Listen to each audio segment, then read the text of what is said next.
গ্রামের নাম ছিল গোপালপুর। ছোট নিরিবিলি একটা গ্রাম, চারপাশে ধান ক্ষেত, মাঝখানে পুরনো একটা মসজিদ।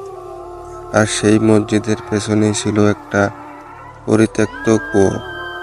গ্রামের লোকেরা বলে ওই কুয়োর নিচে নাকি এক খারাপ জিন বন্দি আছে বহু বছর ধরে। এক রাতে রফিক নামে এক যুবক বন্ধুদের চ্যালেঞ্জে পড়ে কুয়ার কাছে গেল।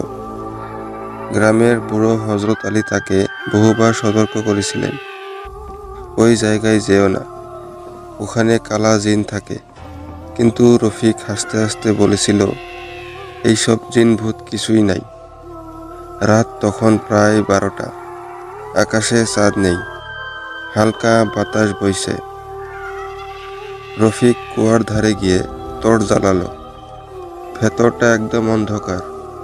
হঠাৎ যেন কারো ঠান্ডা নিঃশ্বাস তার গলায় লাগলো। রফিক পিছিয়ে এলো এবার।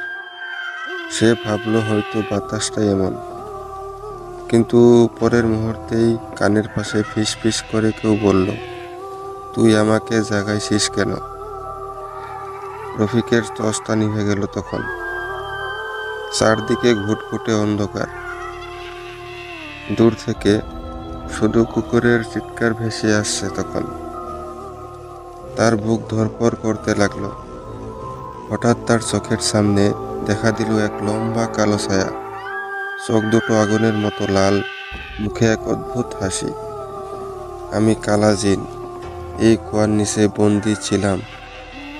রফিক ভয় পেয়ে পেছনে দৌড়াতে গেল, কিন্তু তারপর যেন কেউ টেনে ধরল তাকে।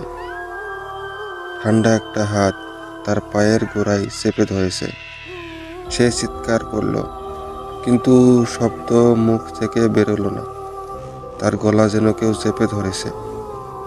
পরদিন সকালে গ্রামের লোকেরা কুয়োর ধারে রফিকের মোবাইল আর ছেঁড়া জামা পেল, কিন্তু রফিককে আর খুঁজে পাওয়া গেল না।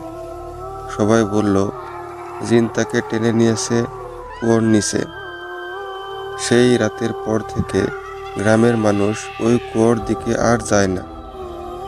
রাত হলে হালকা হাসির শব্দ আসে, যেন কেউ আনন্দে খিলখিল করে হাসছে। অনেকেই বলে, কুয়োর কাছে গেলে কালো ছায়াটা চোখের কোণে দেখা দেয়। সে একটা ক্ষুধার্ত দৃষ্টিতে তাকিয়ে থাকে। একদিন গ্রামের এক মোল্লা সাহেব সাহস করে কুয়ার উপর দোয়া পড়ে, পবিত্র পানি ছিটিয়ে দেন তার উপর। কিন্তু হঠাৎ কুয়োর ভেতর থেকে এক ভয়ঙ্কর আওয়াজ ভেসে আসে, তোমরা আমাকে থামাতে পারবে না।